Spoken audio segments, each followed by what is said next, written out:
또 인사하십시다. 할렐루야, 할렐루야. 오늘은 오순절 후 11번째 주일입니다. 자리에서 다 함께 일어나셔서 우리의 마음과 뜻과 정성 모아 하나님께 예배를 드리겠습니다.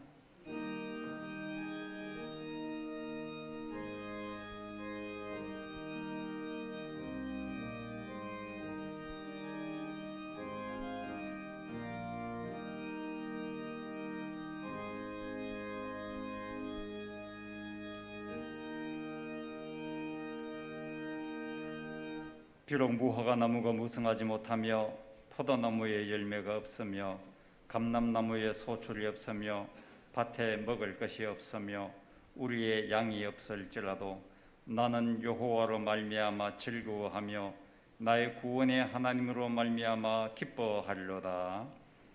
무더위 가운데서도 우리와 함께 하시며 우리를 돌보시는 하나님, 지난 한 주간 또 날마다 얼음 냉수 같은 말씀으로 찾아오셔서 우리의 영혼을 시원케 하여 주시니 감사드립니다.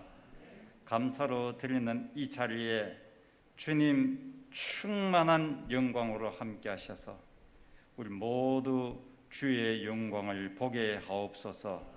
우리를 구원하셔서 날마다 승리케 하시는 예수님의 이름으로 기원하옵나이다. 아멘.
사도신경으로 신앙 고백드립니다. 나는 전능하신 아버지 하나님 천지의 창조주를 믿습니다. 나는 그의 유일하신 아들 우리 주 예수 그리스도를 믿습니다. 그는 성령으로 잉태되어 동정녀 마리아에게서 나시고 본디오 빌라도에게 고난을 받아 십자가에 못 박혀 죽으시고 장사된 지 사흘 만에 죽은 자 가운데서 다시 살아나셨으며 하늘에 오르시어 전능하신 아버지 하나님 우편에 앉아 계시다가 거기로부터 살아있는 자와 죽은 자를 심판하러 오십니다. 나는 성령을 믿으며 거룩한 공교회와 성도의 교제와 죄를 용서받는 것과 몸의 부활과 영생을 믿습니다. 아멘. 잘 앉으십시오.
그리스도께서 오늘 이 자리에 우리와 함께 계십니다. 우리와 함께 하시는 주님을 바라보며 주님의 찬란한 영광이 우리의 심령 가운데 충만하게 되기를 원합니다.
전능하신 창조주 하나님 아버지, 우리가 태어나기 전에 우리를 알았고 구별하여 하나님의 백성으로 삼아주셔서 감사합니다. 죄로 인해 죽을 수밖에 없는 저희를 위해 독생자를 보내주시고 십자가에 달려 죽음으로 하나님과 화평을 누리게 하신 하나님의 크신 사랑에 찬양과 영광을 올려드립니다. 코로나와 무더운 날씨에도 하나님을 만나기 위해 주의 성전에 모인 자녀들이 영과 진리로 드리는 예배를 기뻐 받아옵소서. 한 주간도 말씀과 기도 생활에 소홀히 했습니다. 하늘의 보화를 쌓기보다 세상 것에 마음을 빼앗겨 살았던 어리석은 자녀였음을 고백하오니 십자가의 보혈로 정결하게 하옵소서. 우리는 다 양 같아 어디로 가야 할지, 어떻게 살아가야 할지 모르는 불안한 존재입니다. 오 주의 성령이시여 우리를 인도하여 주옵소서. 힘겹게 살아가는 성도들을 긍휼히 여기시고 그들의 눈물을 닦아 주옵소서. 함께 기도하고 기쁨과 슬픔을 나눌 수 있는 동역자를 붙여 주옵소서. 계속되는 폭염에 건강 잃지 않게 하시고 주의 자녀들에게 날마다 은혜와 평강이 넘쳐나게 하옵소서. 형통한 날에는 기뻐하고 공고한 날에는 되돌아보는 지혜도 주옵소서. 작년 코로나로 중단되었던 행복한 동산이 하나님의 은혜 가운데 성령 충만한 시간이 되게 하시니 감사합니다. 또한 교회학교 여름 성경학교와 수련회가 진행되고 있습니다. 말씀과 기도와 교제로 하나님을 깊이 만나는 시간이 되게 하시고 교육자와 교사 학생들에게 기쁨이 넘치는 은혜의 시간이 되게 하옵소서. 담임 목사님의 청빙을 위해 기도합니다. 세 분의 목사님이 선정되어 최종 한 분을 모시는 일이 남아 있습니다. 사람이 계획하나 이루시는 이는 하나님이라. 하나님께서 정하신 목사님이 잘 선정될 수 있도록 성도들이 합심하여 기도하게 하옵소서. 하나님께 칭찬받고 지역사회의 사랑을 전하는 교회가 되게 하옵소서. 이 나라와 이 민족을 사랑하시는 하나님 아버지, 일본 제국주의에게 빼앗겼던 나라의 주권을 다시 찾게 하신 하나님께 감사합니다. 분단된 남과 북이 다시 하나 되어 춤추며 하나님께 감사 예배드린 날이 속히 오게 하옵소서. 변이 바이러스의 극성으로 자영사업자들은 생계의 위협을 받고 있고 국민들은 걱정과 염려로 지쳐가고 있습니다. 하나님의 자비하심으로 백신 접종이 어서 완료되어 이 나라와 세계에 퍼져 있는 코로나가 종식되게 하옵소서.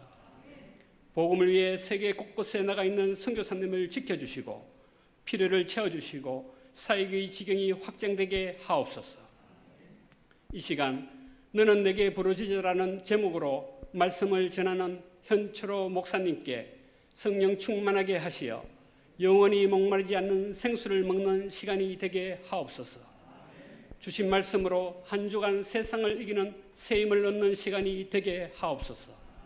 예배를 돕는 손길을 기억하시고 연주로 영광 돌리는 가브리엘 첼로 독주 연주를 기쁘게 받으시고 날마다 우리 삶이 감사하며 찬양하게 하옵소서.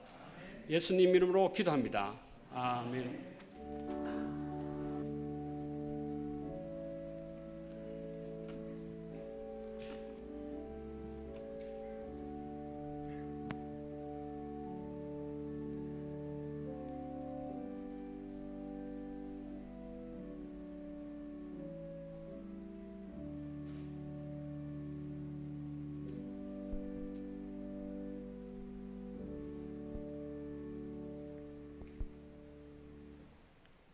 하나님께서 오늘 우리에게 주시는 말씀은 구약성경 예레미야 33장 1절부터 3절까지 말씀입니다.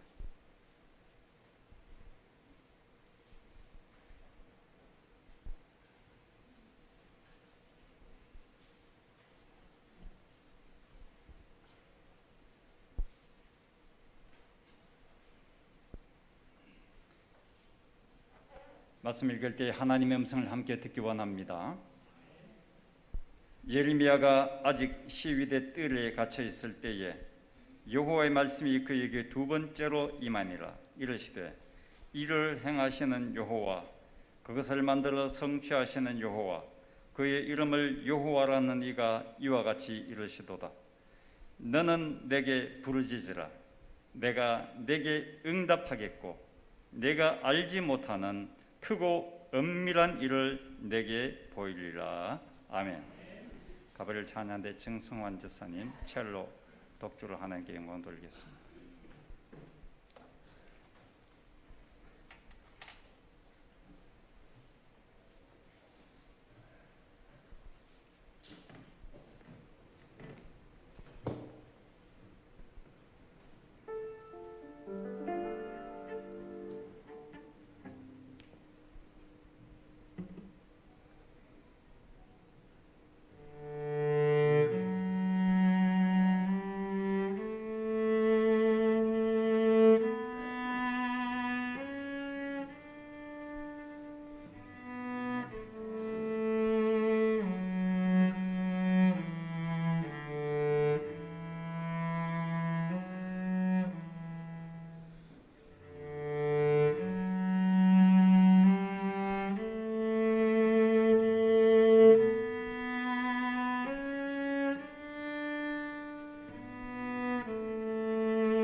아멘.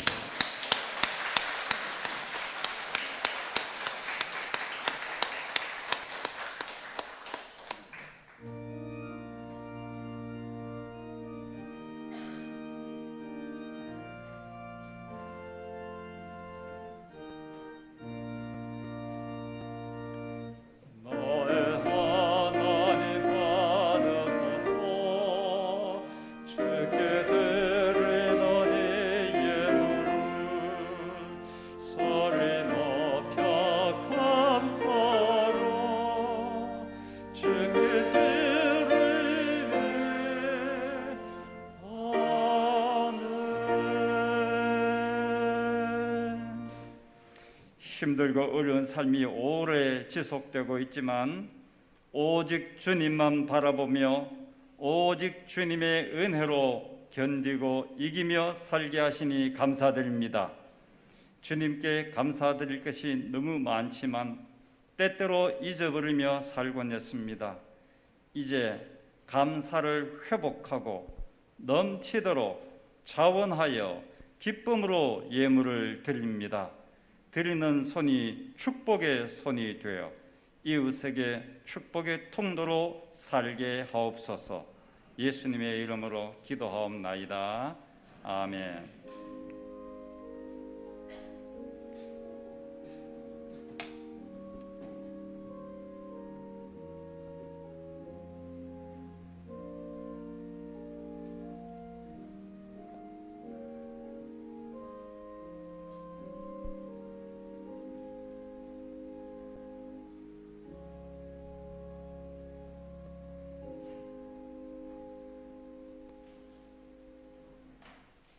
현초로 목사님께서 너는 내게 부르짖어라 라는 말씀을 증가하시겠습니다.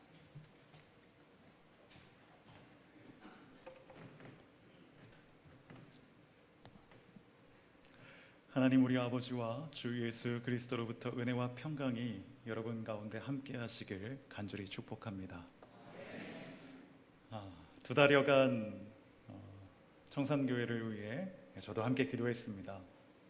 또 홈페이지를 저희 교회 홈페이지보다 더 많이 접속해서 말씀도 듣고 또 예배하는 영상 함께 보며 저도 기도하고 또 찬양하고 또 사진첩을 둘러보면서 교회가 그동안 어떤 사역들을 해왔는지 보면서 참 따뜻한 마음들이 느껴졌고 너무나 좋은 교회구나 하는 생각에 정말 주님 함께하고 싶습니다. 이런 고백이 절로 나오더라고요. 그래서 이 시간 함께 예배할 수 있는 것, 또 말씀을 나눌 수 있는 것, 이 모든 것이 하나님의 은혜인데 여러분과 함께 이렇게 말씀을 나누게 되어서 너무나 반갑고 또 기쁜 마음을 말씀드립니다. 이 시간 너는 내게 부르짖으라 라는 제목으로 하나님 말씀 전하겠습니다. 여러분 예레미야 33장 3절 말씀, 많은 신앙인들이 참 좋아하는 말씀입니다. 너는 내게 부르짖으라 내가 내게 응답하겠고 내가 알지 못하는 크고 은밀한 일을 우리에게 보여주리라 라는 말씀인데요, 이 말씀이 참 마음에 들고 와닿는 것은 우리가 기도할 때 하나님께서 응답하신다는 약속이 담겨 있는 말씀이기 때문이지 않겠습니까? 그런데 오늘 이 말씀의 배경, 그 상황을 놓고 보면 그렇게 화목한 상황이 아니라 사실은 암울한 상황입니다. 왜냐하면 예레미야는 지금 시위대 뜰에, 그러니까 감옥과 같은 곳에 갇혀 있기 때문입니다. 우리가 1절 말씀을 다시 한번 읽어볼까요? 함께 읽어보겠습니다. 시작. 예레미야가 아직 시위대 뜰에 갇혀 있을 때에 여호와의 말씀이 그에게 두 번째로 임하니라 이르시되. 아멘. 예레미야가 시위대 뜰에 갇혀 있을 때 하나님의 말씀이 두 번째로 임했습니다. 여기에서 두 가지 질문을 해볼 수가 있어요. 첫 번째는 예레미야가 왜 갇히게 되었느냐 하는 것이고, 다른 한 가지는 지금 이 본문이 두 번째로 임한 하나님의 말씀이라면 첫 번째로 주신 하나님의 말씀은 무엇인가 하는 두 가지 질문입니다. 그런데 이 질문 두 가지는 서로 연결되어 있습니다. 하나님께 처음 받은 말씀을 증거하다가 예레미야가 시위대 뜰에 갇히게 되었기 때문입니다. 느부갓네살이 이끄는 이 바벨론 군대에 의해 지금 예루살렘 성은 포위되어 있습니다. 이 국가적 위기 상황에서 하나님께서 예레미야에게 주신 그 말씀을 증거했는데, 그 말씀의 내용은 예루살렘 성 그리고 유다의 시드기야 왕 모두 바벨론의 손에 넘어가고 말 것이다 라는 내용의 말씀이었어요. 이 말씀을 예레미야가 전했더니 이걸 들은 시드기야 왕의 마음이 불편했습니다.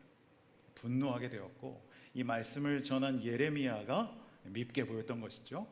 그래서 이 예레미야를 시위대 뜰에 가두게 된 것이 지금의 상황입니다. 여러분, 예레미야는 낙심되었을 것입니다.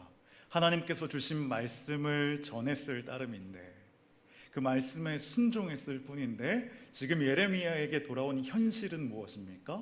옥에 갇히게 되었던 현실이 다가왔다는 거예요.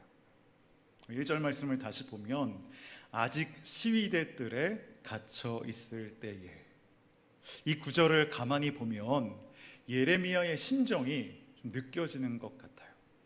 아직이라는 이 표현을 볼 때 예레미야가 그때나 지금이나 여전히 어떻습니까? 갇혀있는 변함없는 상황 가운데 있다는 거예요.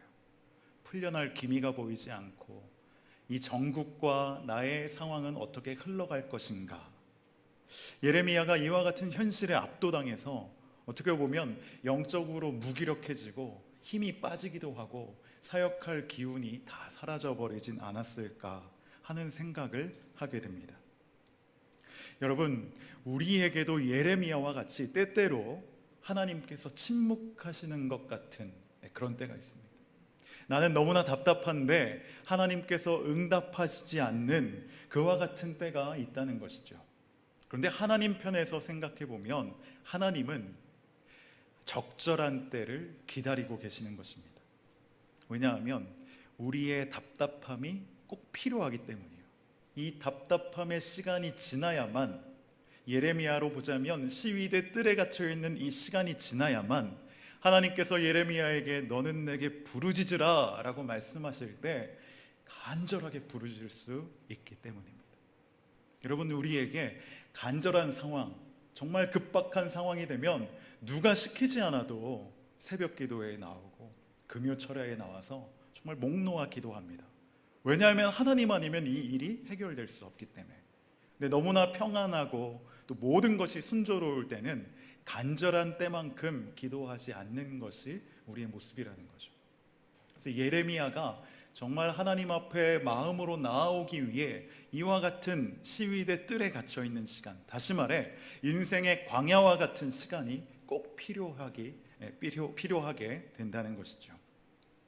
여러분, 말씀이라는 히브리어의 어원 따바르와 광야라는 뜻의 히브리어 미드바르, 이 두 단어의 어원은 동일합니다. 동일하게 말씀이라는 따바르라는 어원을 가지고 있어요. 그러니까 광야와 말씀이라는 단어는 그 뿌리가 동일하다는 것입니다. 근데 여러분, 광야를 가만히 한번 생각해 보실까요? 광야는 어떻습니까? 날씨가 너무 더워서 모두가 지치기 마련인 곳입니다. 편히 쉴 곳이 없죠. 또 광야는 어떤 곳입니까? 물이 없고 척박하기에 열매가 없어요. 늘 가난하고 결핍이 있고 풍족하지 않는 곳입니다. 또 광야는 어떤 곳입니까? 인적이 매우 드물어서 혼자 고립되어 외롭고 고독한 시간을 보낼 수밖에 없는 곳입니다. 광야의 장점은 하나도 없어 보입니다. 인생에 있어서 쓸모없는 시간처럼 보이고 빨리 지나가야 할 때처럼 여겨지는 것이 인생의 광야의 때입니다. 그런데 여러분, 중요한 것은 이와 같은 인생의 가장 힘들고 어려운 광야의 때에 바로 하나님의 말씀이 임하는 것이죠. 오늘 예레미야에게도 정말 무기력해졌을 때 하나님의 말씀이 두 번째로 임하게 되었다는 것입니다. 여러분, 광야의 모세에게 하나님의 말씀이 임했어요. 그리고 모세는 출애굽을 이끄는 지도자가 되었습니다. 세례 요한이 광야에 있을 때, 빈들에 있을 때 하나님의 말씀이 임했습니다. 그리고 세례 요한은 주님 오실 길을 예비하는 자가 되었어요. 사도 바울의 광야의 시간 가운데에도 하나님의 말씀이 임하였고, 사도 바울은 이 시간을 지나 복음의 일꾼이 되었습니다. 여러분, 혹시 여러분 가운데 인생의 광야와 같은 시절을 보내는 분이 계십니까? 그 어느 때보다 힘들고 답답하고 외롭고 주님이 나와 과연 함께 하시는 것인가 라는 신앙의 회의가 드는 그 순간, 그러나 이와 같이 철저하게 고립되어 있는 것 같은 바로 그때에 하나님은 저와 여러분에게 말씀으로 역사하신다고 약속하셨습니다. 여러분이 이 약속의 말씀을 붙잡고 혹시라도 광야를 지나고 있다면, 주님, 이때가 말씀이 가장 선명하게 들리는 때인 줄 믿습니다. 이때가 하나님의 말씀을 가장 깊이 깨달은 때인 줄 믿습니다 라고 믿음으로 선언하시고 선포하실 수 있게 되길 간절히 축복합니다. 여러분, 1절 말씀에 이어서 이제 2절과 3절은 하나님의 말씀의 내용이 무엇인지를 우리에게 전달하고 있는데요, 여러분, 2절 말씀은 굉장히 독특합니다. 왜냐하면 하나님의 말씀의 내용을 전달하기 전에 이 말씀을 전하는 하나님이 어떤 분이신지를 기록하고 있는 모습은 성경에서 흔히 찾아볼 수 없는 모습입니다. 이렇게 이례적인 이 내용이 무엇인지 우리가 2절 말씀을 다시 한번 함께 읽겠습니다. 시작. 이를 행하시는 여호와, 그것을 만들며 성취하시는 여호와, 그의 이름을 여호와라 하는 이가 이와 같이 이르시도다. 아멘. 여러분, 이 2절은 이 말씀이 누구의 것이며 이 말씀을 하는 분이 어떤 분이신지를 상기시키고 있습니다. 그런데 여러분, 예레미야가 과연 그것을 몰랐을까요? 말씀을 하시는 하나님을 너무나 잘 알고 있습니다. 그리고 이 하나님이 어떤 분이신지도 분명하게 알고 있어요. 그런데도 이 2절 말씀을 통해 예레미야에게 이 말씀을 하는 나는 하나님이고 내가 어떤 분인지를 설명하시는 이유는 무엇일까? 예레미야에게 다시 한번 하나님에 대한 고백, 이 믿음의 고백이 회복되어져야 하기 때문입니다. 여러분, 하나님은 우리에게 말씀하시기 전에 내가 너에게 영원한 하나님이다 라고 분명하게 알리시길 원하세요. 다시 한번 하나님의 존재에 대해 우리가 분명하게 인식하게 하기는 원하시는 것입니다. 여러분, 예레미야가 그렇게 하나님의 하나님 되심을 하나님께서 알리셔서 하나님의 존재를 새롭게 다시 한번 고백하게 될 때 그 하나님은 어떤 분이십니까? 이를 만드시는 하나님, 이를 성취하시는 하나님, 그리고 그 사이에 이를 행하시는 하나님이 바로 저와 여러분의 하나님이시고 예레미야의 하나님이시라는 것이죠.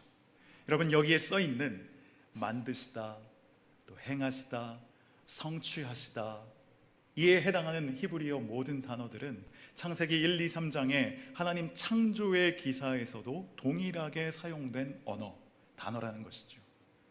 창조하신 하나님께서 그 만물 가운데 운행하시고 그 모든 만물을 통하여 영광 받으셔서 하나님의 나라를 이루시기까지 쉬지 않고 일하시는 하나님이 바로 예레미야에게 계시하신, 오늘 저와 여러분에게 계시하신 하나님이시라는 거예요.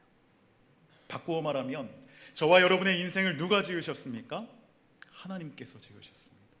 그리고 우리의 모든 인생에 주님 나라에서 영원히 거하기까지 그 일을 완성하시는 분은 누구이십니까? 하나님이십니다. 그 일의 처음부터 마침이 되기까지 오늘 이 시간 이 자리에 함께 하시며 일을 행하시는 분은 바로 우리 하나님이라는 것이죠. 여러분, 이 사실을 믿으십니까? 그렇다면 우리의 믿음이 회복되어지고 하나님이 정말 나의 알파와 오메가요, 처음과 나중이요, 일의 시작이요 마침이시라는 고백을 하게 될 때 놀라운 일이 일어납니다. 우리를 제한하고 우리를 속박하고 우리를 억누르고 있는 모든 시위대의 뜰과 같은 그와 같은 인생의 감옥처럼 여겨지는 것들로부터 자유하게 된다는 거예요. 해방을 맛보게 된다는 것입니다. 여러분, 이 은혜를 노래한 찬송이 있는데 이와 같은 하나님을 분명하게 경험한 자의 이 찬송이 찬송가 369장 2절입니다. 시험 걱정 모든 괴 없는 사람 누군가 부질없이 낙심 말고 기도 드려 하루에 새 이런 진실하신 친구 찾아볼 수 있을까? 우리 약함 아시오니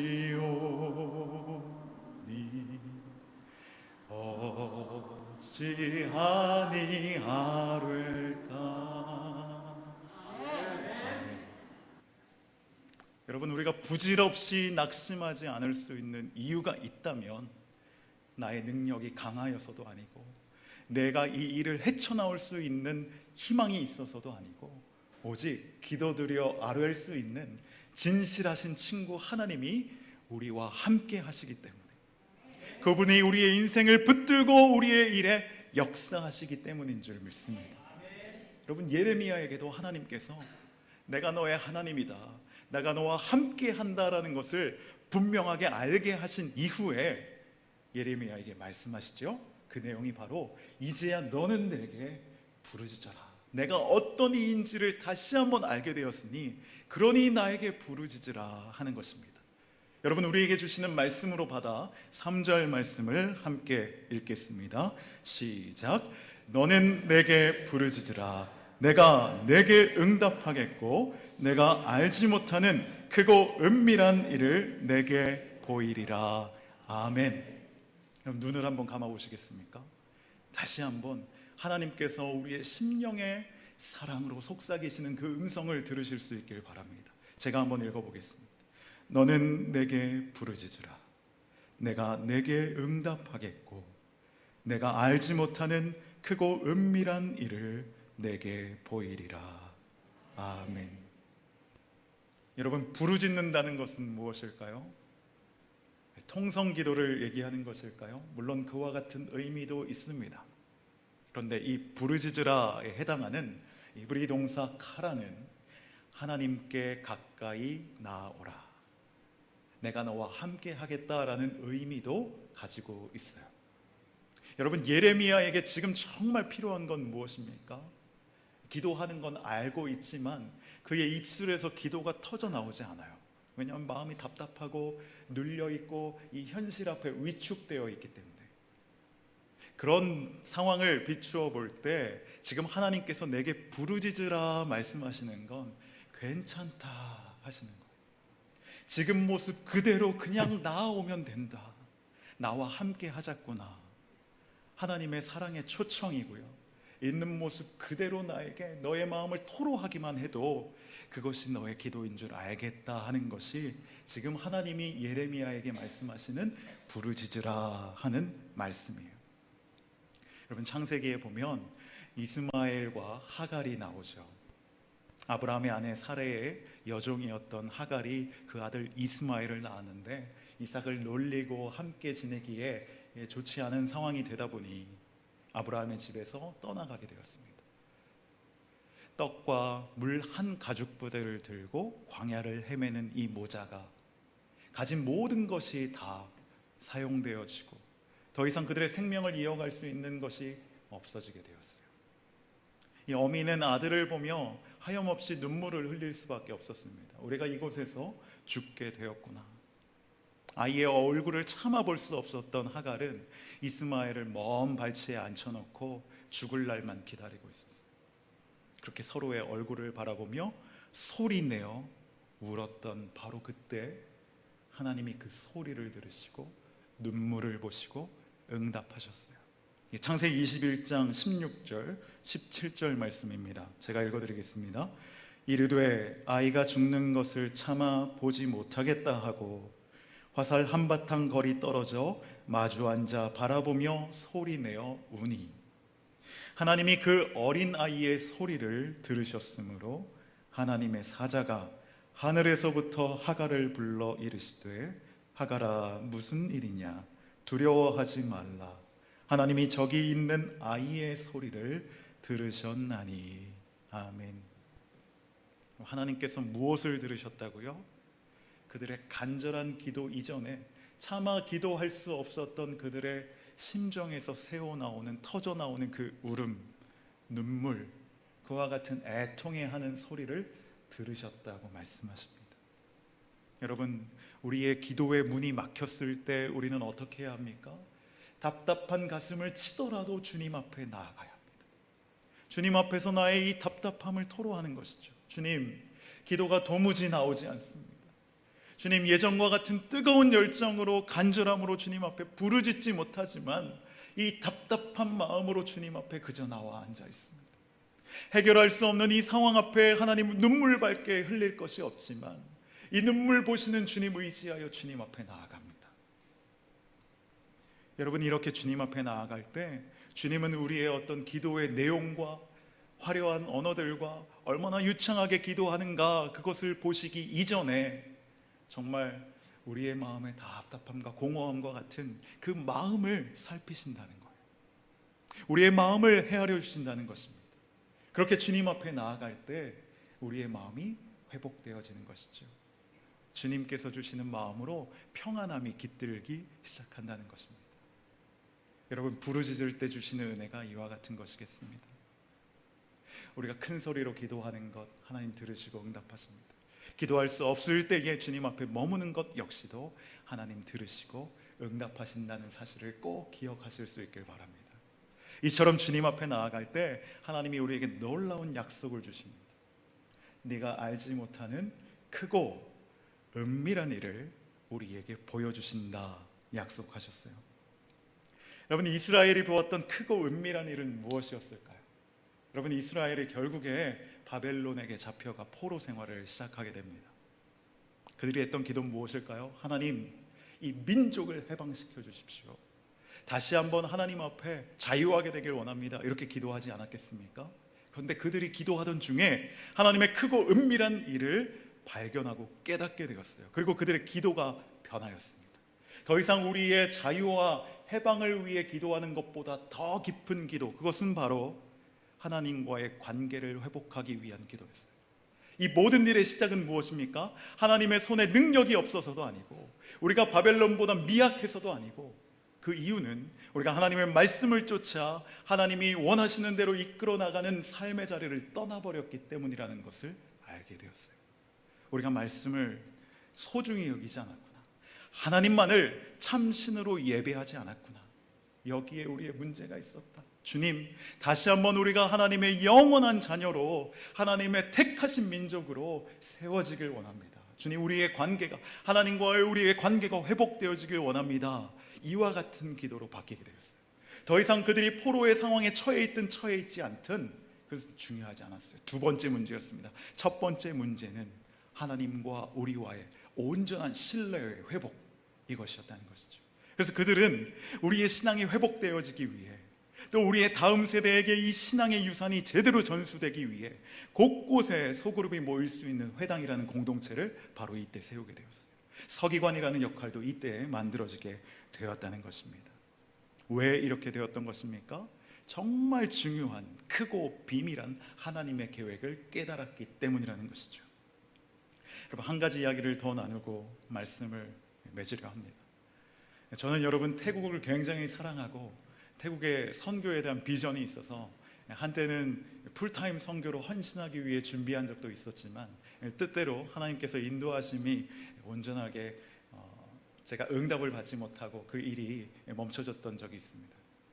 그때까지도 계속해서 매년마다 선교를 갔는데 제가 늘 방문했던 곳은 치앙마이라는 곳입니다. 치앙마이 북쪽에 메사리앙과 메옹선, 미얀마와 국경을 하고 있는 카렌족이 모여 살고 있는 마을이 있어요.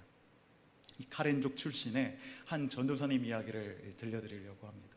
이 전사님이 교회를 많이 세운 교회 개척 사역을 하셨는데 그것이 일반 마을이 아닌 교도소 안에서 그 사역을 했다는 것입니다. 교도관으로 일을 했던 것이냐? 그렇지 않아요. 죄수로 있었던 분입니다. 근데 이분이 감옥에 들어가게 된 그 사연이 굉장히 기구합니다. 이분은 원래 예수님을 만나기 전에 동네에서 알아주던 건달과 같은 분이었어요. 사람들에게 숱하게 시비를 걸고 사람들이 같이 교제하기를 꺼려하는 청년이었습니다. 근데 한국에서 한 젊은 여자 선교사님이 그 마을에 들어가게 되었고 그에게 숱하게 복음을 전하고 그가 어떤 반응을 보이든 사랑으로 품고 6개월간 열심히 제자 훈련시켜서 주님의 제자로 헌신하게 되었어요. 그래서 마을을 떠나서 교회가 없는 곳을 산골 마을 곳곳을 찾아가서 온 마을을 회심시키기도 했던 놀라운 사역을 이어가던 중에 있었습니다. 그래서 그 동네에 예수 믿지 않던 청년들이 마약을 끊고 허탕한 생활을 버리고 예수님을 믿게 되니까 마약을 팔던 조직들이 이 전사님을 이제 위협 세력으로 간주하게 된 것이죠.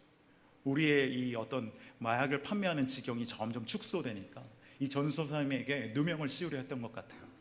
이 전사님이 성구영신 예배를 준비하던 그 어떤 날, 웬 낯선 청년이 교회로 찾아옵니다. 전사님, 저의 이 짐을 좀 나르는데 좀 도와줄 수 있겠냐고 그 부탁을 흔쾌히 듣고 이제 오토바이를 타고 길을 지나는 중에 평소에는 없던 곳에 검문소가 세워져 있었어요.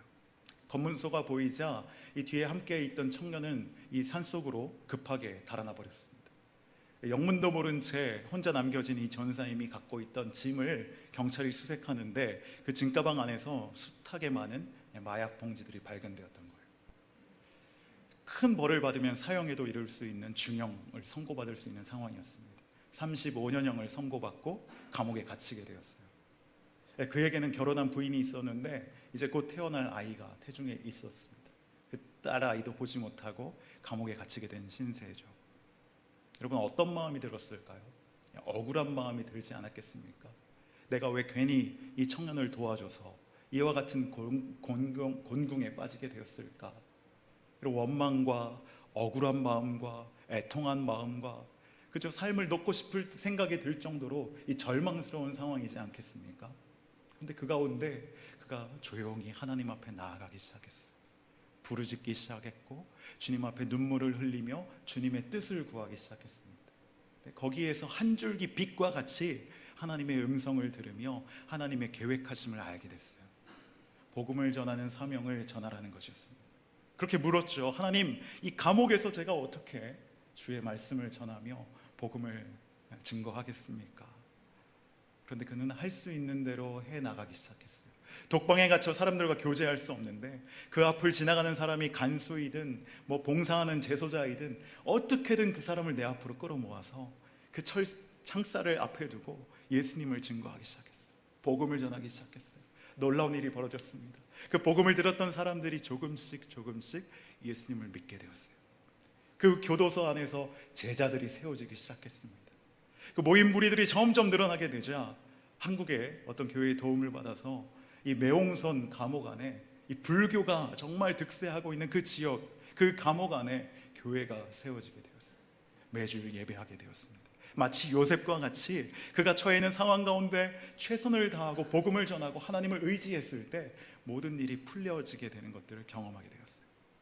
그가 그 감옥에 오래 있을 수 없어 이 주기적으로 이동을 하는 그 방식에 따라서 이제 방콕의 감옥으로 이동하게 되었습니다. 그곳에서도 마찬가지였습니다.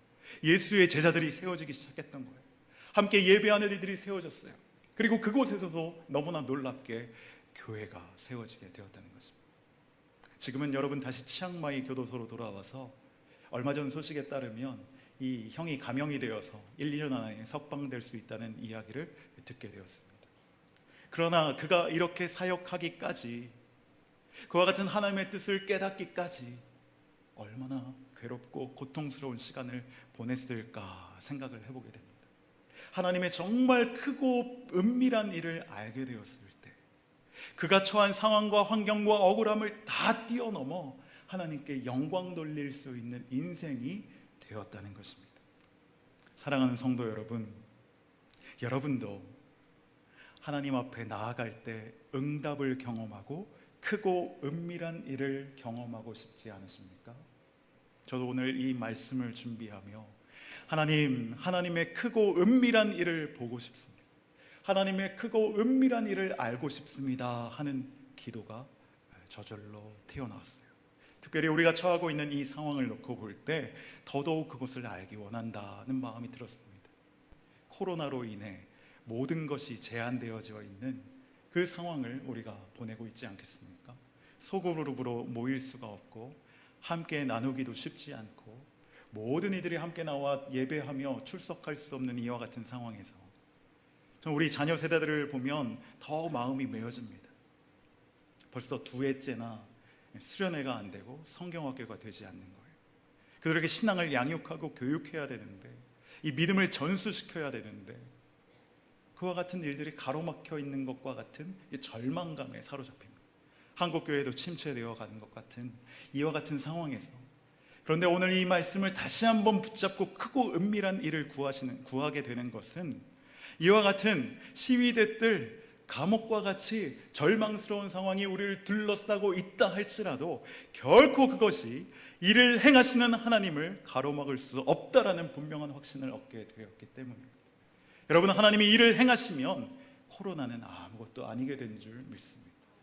하나님의 반전의 역사가, 판세가 뒤바뀌는 역사가 하나님의 때에 우리가 이토록 답답해하지만 어떻게 헤쳐나가야 할지 지혜를 구하는 가운데 있지만, 이때가 하나님이 예비하신 때가 지나고 나면 하나님의 방법 안에서 이때가 온전히 해결되어질 줄 믿습니다. 여러분, 우리 청산교회가, 한국에 있는 많은 교회들이, 대부분의 교회가 다시 한번 주님의 말씀을 바라보며 우리의 상황과 관계없이 주님께 부르짖으며 나아갈 때 응답하시고 크고 은밀한 일을 보이시는 그 놀라운 은혜를 경험하게 되길 원합니다.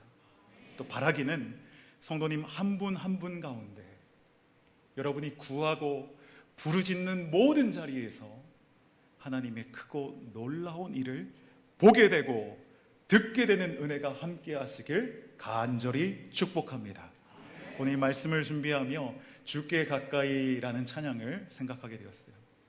우리의 상황이 너무나 목말라 있습니다.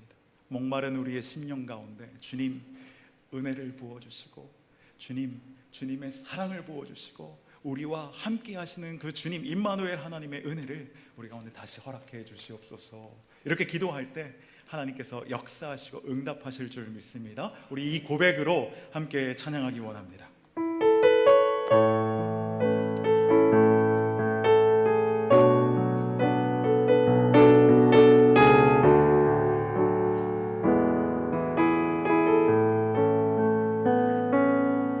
주께 가까이 날 이끌소서. 간절히 주님만을 원합니다.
말씀 붙잡고 함께 기도하기 원합니다.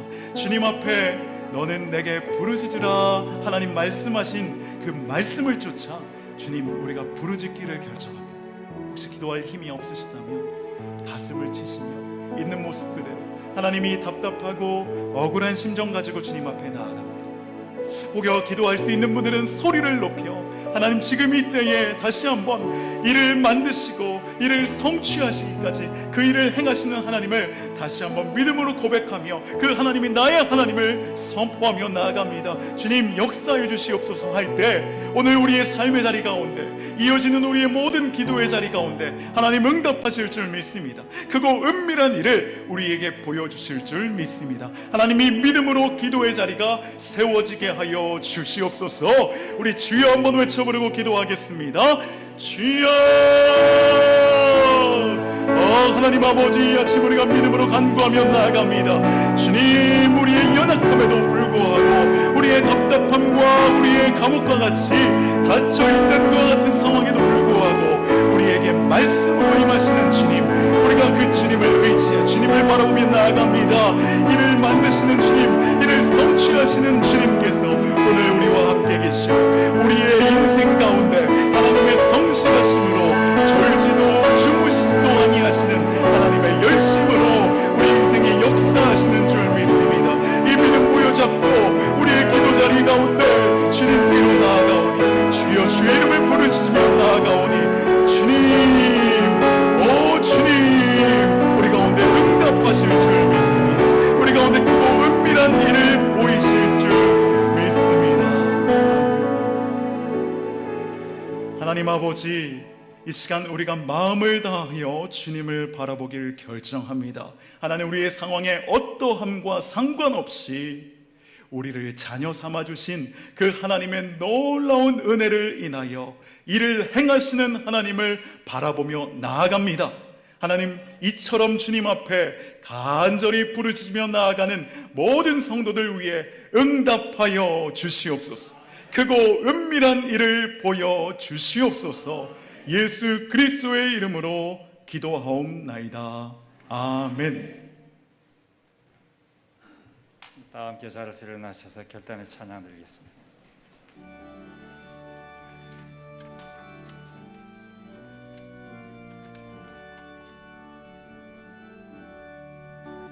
내 몸을 죄악 무거운 짐을 주 예수 앞에 아뢰며 관심에서인 날마다 보사 내 것이 모두 맡으시는 무거운 짐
목사님 축도하심으로 예배를 마치겠습니다.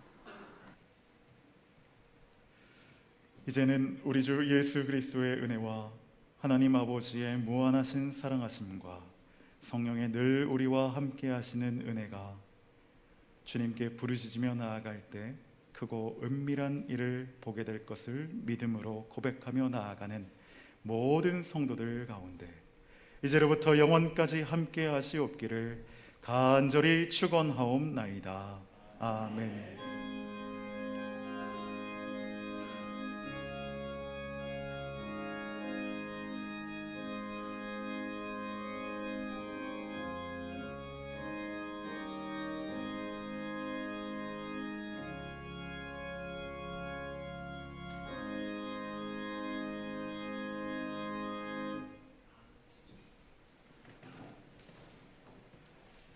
무더운 날씨에 한 주간 평안하셨습니까?